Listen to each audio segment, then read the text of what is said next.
The Stage Door Show, celebrating the independent artist. With your host, Dave Hondell.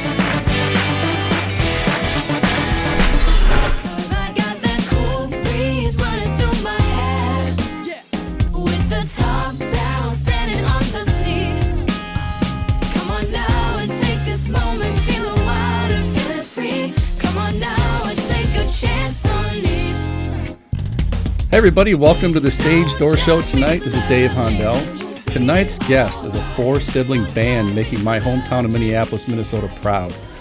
They were featured on season 13 of America's Got Talent, and they're keeping that Minneapolis sound going strong.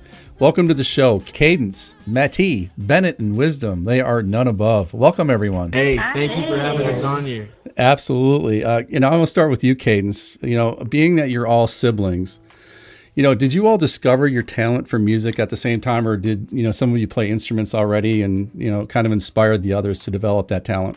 So me and my sister, me and Matty, we actually started playing music when we were quite young, like 3 and 4 years old. So we were first, and for me, I discovered that I loved music at a very young age. I would sing in church. We are actually the worship band at our church right now, and just from a very young age singing at church, I fell in love with it. I fell in love with all of the music. And how we got started is, so in 2013, on Christmas Day, our father came to us and told us that he wanted us to play for everyone at our house. And, we were like, okay, Dad, not feeling it, but we ended up playing Joy to the World, and our whole family loved it, and we ended up playing that every year. And it's been something that we've been running with, and we really enjoy it. Yeah, especially so this is after the boys had just picked their music up, and they weren't that good. None of us were really good, but the boys were especially bad because we started 6 months. So us getting together was really, it was immediately after we were like, oh, we could play together because we have all 4 instruments. We can just do this. So that was us getting started. Yeah. And Matty, in the same thought of being siblings, as with most siblings, I guess sometimes we have conflicts, I guess. Because I have a brother, I grew up with a brother, and we had conflicts all the time. Is this the case when you write music, I guess, or performing? Do you guys ever have conflicts as siblings, and how do you resolve those if it ever comes up? Literally every rehearsal there is an argument or a conflict with ideas or, what we're supposed to be doing that day. There's always an argument. And we really try to resolve those, by vote, with democracy, making sure that we don't, bash people. But sometimes it does spiral out of control. And at that point, we just, okay, take a break. We're scrapping it. We'll come back to it later. But usually it gets resolved by vote and majority rules. So I guess in the long run, you still are siblings, and that comes first, I'm imagining, right? Yeah. Also, Matty, as a musical director, what is your process in that role? Do you arrange the music and vocals for the group? Does that also add an extra challenge, I guess, or is this something that comes naturally? As musical director, I arrange music and vocals, but vocally, my sister actually does a lot of the work there because she is the singer. She knows what she's doing with how we sound. So I really decide, what we sing and not really how we sing or, what sounds good. I just decide, are we doing this song or not? And then musically, I make sure that they practice right. I make sure that they do what they're supposed to be doing. I make sure that they sound, on their instruments correct. And then it's a challenge, but it also comes naturally. I'm usually the person that takes on a bunch at one time. So I love doing it. And Cadence, being the oldest one in the group, I know that Matty being this musical director, being the oldest one, do you find it hard to take direction, I guess, from her being the oldest one in the group, or is that just part of the process, I guess, in being a band? Definitely at first, I was like, it's a little challenging, but no, Matty is really, really good at what she does, and each of us respect her knowledge in music. She's the only one of us who's fluent and just very well versed in music theory. So we understand where she's coming from, and we understand we should take direction from her because she knows what she's talking about, and we do not. But I enjoy being able to work with my siblings because we are a family, and I love performing with them. It makes me feel comforted when I can look over to them on stage and be like, I'm good. I'm with my family. Yeah, that's incredible. And speaking of family bands, back in the late 80s, I had the pleasure of going to school with the Jets. I don't know if you're familiar with them, but they're another Minneapolis band that, had a lot of success back in the late 80s. And so it was, to see that dynamic again coming out of Minnesota, it's just amazing to me. So it's really a pleasure to watch you guys, play and see you guys on TV and really working together great as a family and as a band. So that's awesome. Bennett, I wanted to go to you next. As a guitar player, do you have anybody in the music business that you look up to and kind of emulate, and who inspires you out there? I mean, there are so many great guitar players, but in terms of inspiration, I gotta say that I don't have like one person that I really look up to. I use a lot of social media, so I scroll through Instagram, Snapchat, and TikTok, and I see these people that are just like regular people playing in their rooms, and they're playing these like cool neo soul progressions and cool finger tapping patterns, and that's really what inspires me. I'll save the videos and learn them or look at them later, and that's really what keeps me like learning guitar and like trying to better myself. And I'm watching you, Bennett, play guitar, and it really brings me back to those old Minneapolis groups, like even Prince and the Time, and just the way you play guitar. I mean, have you ever kind of watched those old videos of Prince and the Revolution and Morris Day and some of those Minneapolis sound type players? I mean, is that something that you've ever kind of watched, and do you ever play that kind of style ever? Yeah, I definitely did. When I first started learning guitar, or about a year after I started learning guitar, I like deep dived into not just Minneapolis guitarists, but just like 80s rock, 90s rock, and I really learned a lot of that. I also learned a lot from Carl Deemer's son, Caden. He emulates that style like almost perfectly. He knows every cover to every song. So, we used to play with him a lot, and I would emulate what he did as well. So, I got to give him some credit. That's great. That's awesome. In Wisdom, I guess, when did your interest in drums start, and when did you realize that you had the talent to really take it to the next level? It took me a while to realize that I had the talent to do what I do now. I'm pretty sure Mom and Dad just told me that you have this talent and you can do great things with it. And I was like, I'm not sure what you're talking about, because I thought everyone was doing the same thing I do, like not in a really unique way. And it took me a while to realize that our group is doing something that not many people do.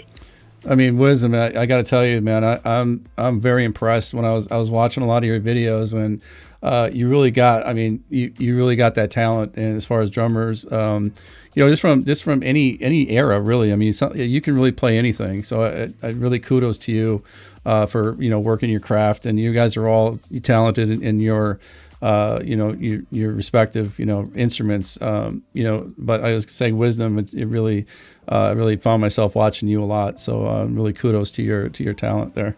Thank you. I just want to also, just for the group here, I just wanted to let you know, first of all, seeing you guys on America's Got Talent was incredible. Just to get to that level is not easy to do. And not only that, but, you're on that big stage in front of thousands of people live, but you're also in front of millions of people watching on TV. And you got a panel, and and of course, Simon being one of the people on the panel who isn't, always, kind in his remarks, but he's very straightforward and direct. So talk about that experience about being on that show, and also what's it like being critiqued by Simon? I'll let you guys decide who wants to answer that. Yeah, so being on America's Got Talent was an incredible experience. It was really, aside from performing in front of millions of people, meeting artists who were just as dedicated and who were all each striving for the same goal, to be, to be noticed, to get discovered, to make a living for themselves, and etc. It was really inspiring to be around people as motivated, and just that's the community, that's the environment.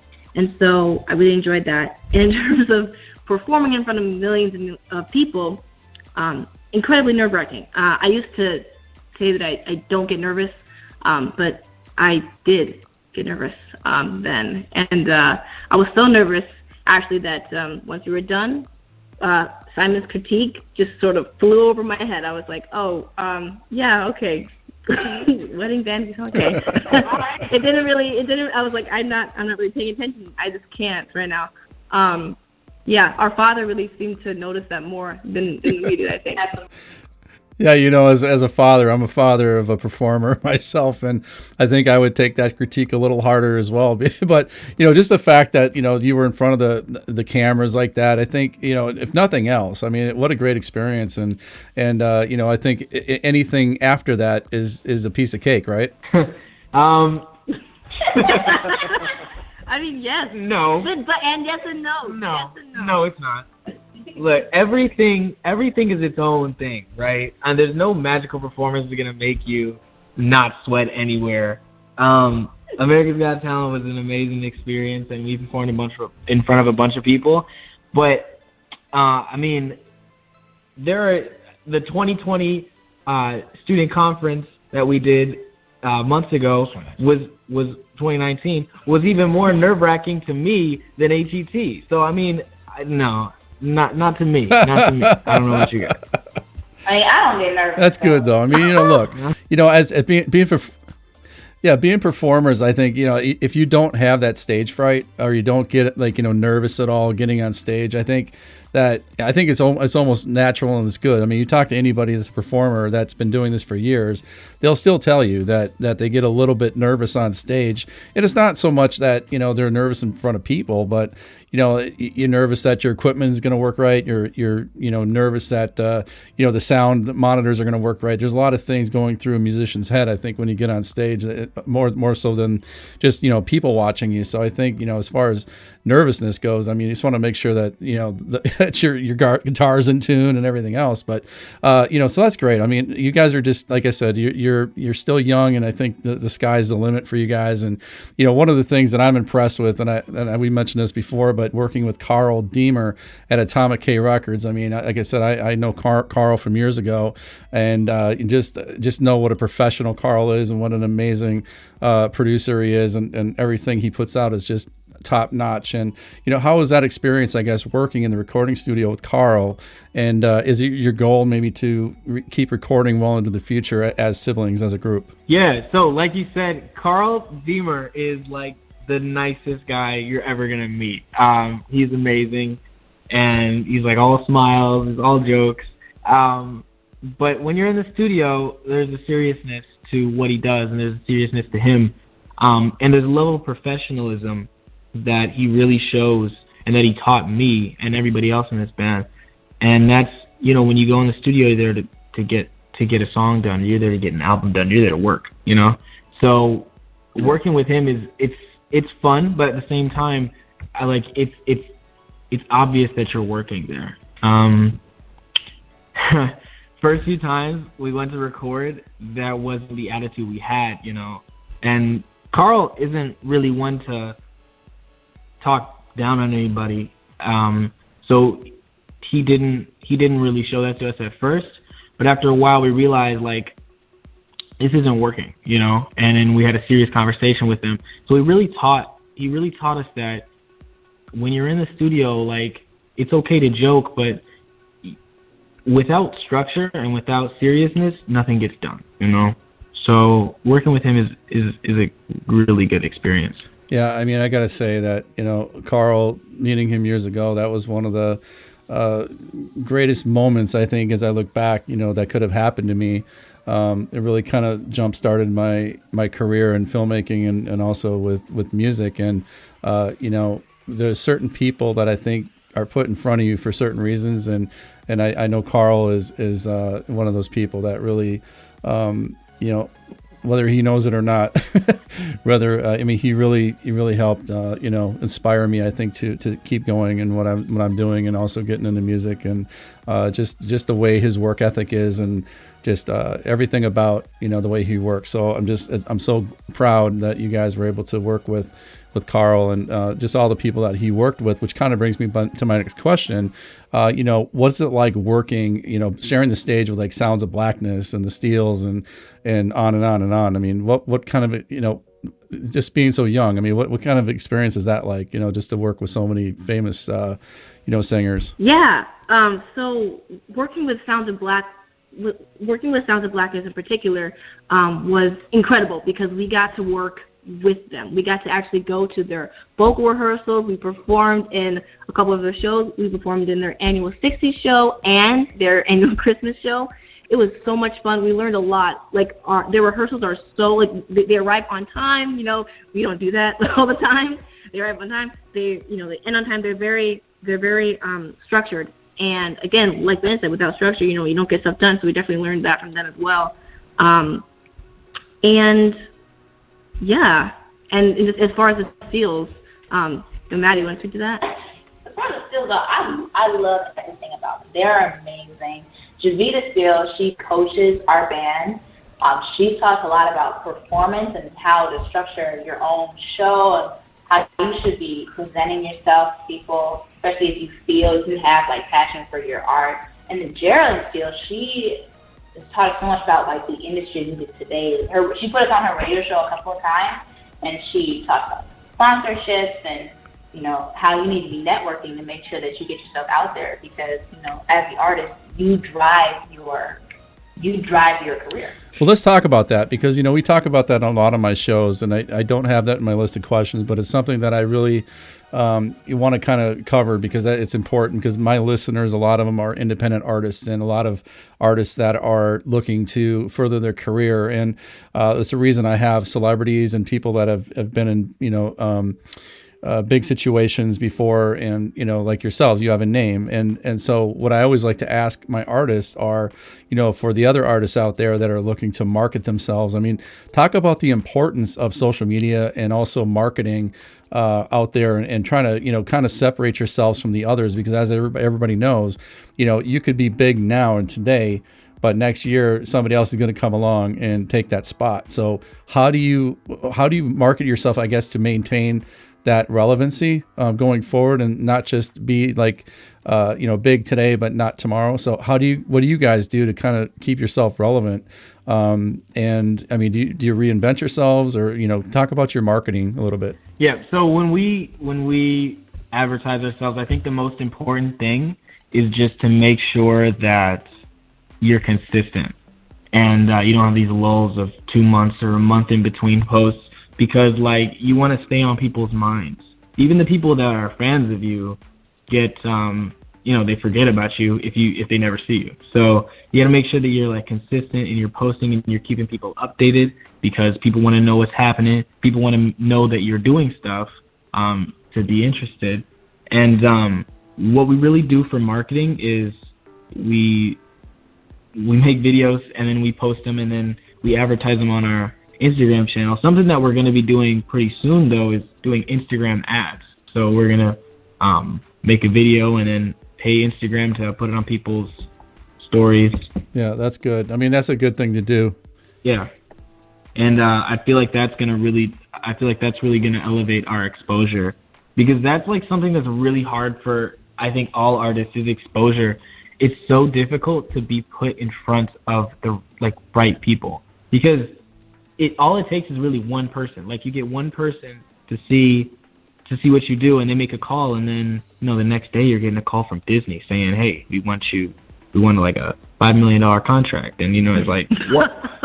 Like, that was one person, So I feel like exposure is the most important for artists. Yeah, you never know, you guys, who's going to see that. You're absolutely right. I mean, that's a good point. You never know who's going to see that. It just takes one person, so that's a great way to do it. I think your marketing strategy is good to do ads on social media, because it reaches millions of people. Like I said earlier, guys, you're making my hometown Minneapolis proud. by your success, but with the long history of artists that came from Minneapolis, and well before well before you guys were maybe even born, do you feel kind of a certain extra pride in continuing that legacy? What do you think, Cadence? Yeah.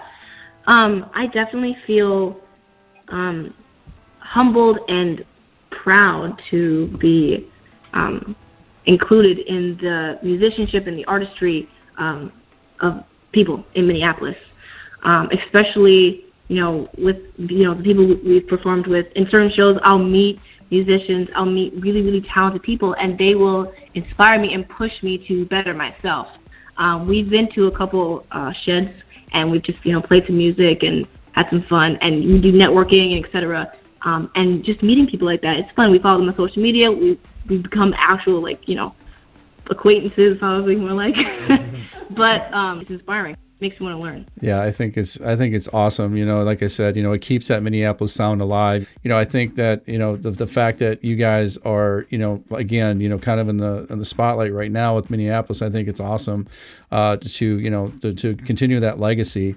I guess the other thing I want to talk about is your album Season 1. I listened to a lot of your music, whether it was singles or songs off Season 1, and I guess where did the idea for that album come from, and I guess the vibe, and talk about some of your singles that are on the album that our listeners would really get into. So the idea for our album title, Season 1, was because we sort of think of our lives as reality TV shows. And so the title being Season 1 was the conclusion and the accumulation of the first season of NUNNABOVE as our band. That was it. We ended Season 1, we got it, here's what we've done. And the album itself was not so much a presentation of an idea, but really it was a collection of some of our first works that we really enjoyed. So what are some of the songs? What are some of the songs off that album that we can play clips of for our listeners? 1, 2, 3 is all of our favorites. And I wish you would've gave me time. I wish you wouldn't say goodbye. It didn't have to lie. Could have been you and I. Give you 1, 2, 3, 1, 2, 3. You said you needed me, but when you lied, you know you tortured me. You never mean what you say to me. I give you 1, 2, 3. You said you needed me, but when you lied, you know you tortured me. You never mean what you say to me. No, you. I personally enjoy Summer Crush. They don't agree with me, but that's probably my favorite on the album. And Close, yeah. I just wanna be close to you. 'Cause I have tried, but I cannot get over you. I just wanna be close to you. Oh, oh, oh, oh, oh, oh. Truthfully, distance between us is killing me. You're the one I want, baby, you're the one that I need. Honestly, there's still something between you and me. I'm still holding on to something that we can't reach. Can't help but think of what we used to be. We were so crazy. It's funny you should mention that because those are my favorite songs. I have those written down here as my favorite songs that I listen to. I actually listened to Shooting Star was awesome too. I got to say, I really like that song as well. So, there wasn't really a song. Wow. Yeah, I love that song. I do. I love that song. It's great stuff. Don't Judge Me was amazing too. I mean, you guys really, everything you guys are putting out is good. So, and it's funny as artists, I'm sure you have your favorites and whatever, but the listeners, it's funny because sometimes I'll put out a podcast that I wasn't maybe the most proud of or really liked, and that's the one that has the most listens. So I think as an artist, you guys must feel the same way sometimes. You're like, oh my God, that has how many listens, and that wasn't our favorite one. So, I mean, sometimes you just never know what's going to hit. And I don't know if you guys remember this, but there was a a thing that was floating around social media where there was like a blue dress or a gold dress, and you had to decide what it was. And literally, I was sitting with my wife, and she said it was blue, and I said, no, it's gold. We're looking at the same thing. How can you see it as blue when it's gold? So I kind of look at that as the same thing as musical taste, because you hear things differently too as a person. And, it's amazing how one person can like one thing and one person like another. So you're always going to have your, detractors out there. You're always going to have your fans.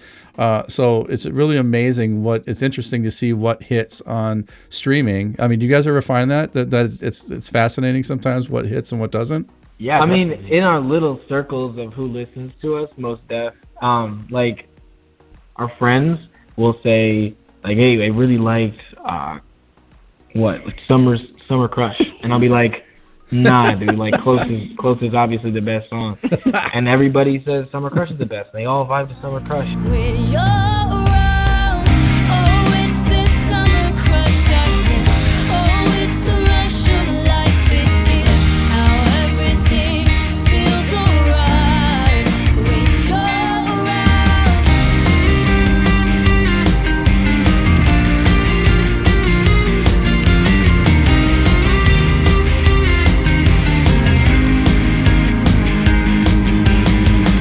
And I can't get to sleep thinking about you and everything you do.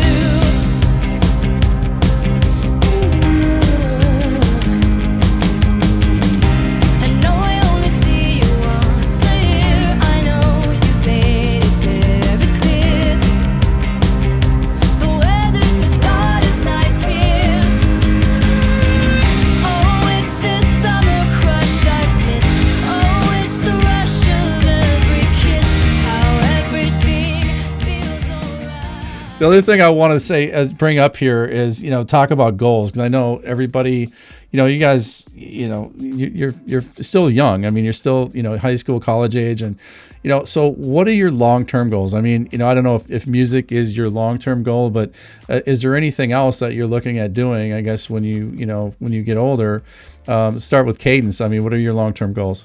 In terms of music, my long-term goals are to tour. I want to tour worldwide at some point. I want us to continue making music well into our adult lives. Aside from music, right now I'm going to school for psychology.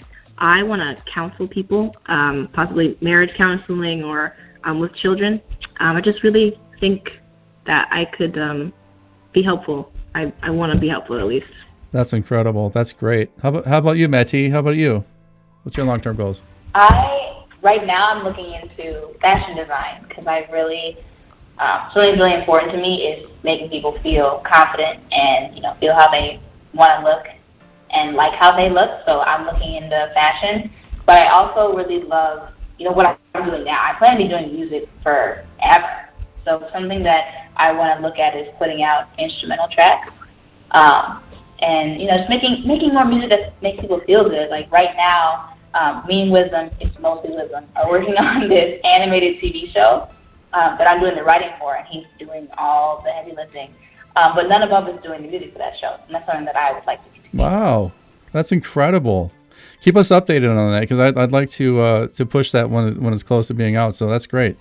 How about Bennett? Bennett, what's your long-term goals? So band-wise, music-wise, I want to branch out in the types of music we do. I would love to do an instrumental track, but I would also love to do an album or just a good bit of singles where it's like a predominant male singer, like me or Wisdom, and maybe like see how that sounds like with our sound and see if people like it, and just have a little more variety in lead singer category. I mean, Cadence is an amazing singer. She's a great singer, but I think a dude would a dude's voice, my voice. Everybody hates it. I think it's a good idea. Hey, it's good to mix it up a little bit once in a while, I think. So that's not a bad goal. How about you, Wisdom? What's your long-term goal? Music is definitely one of my long-term goals.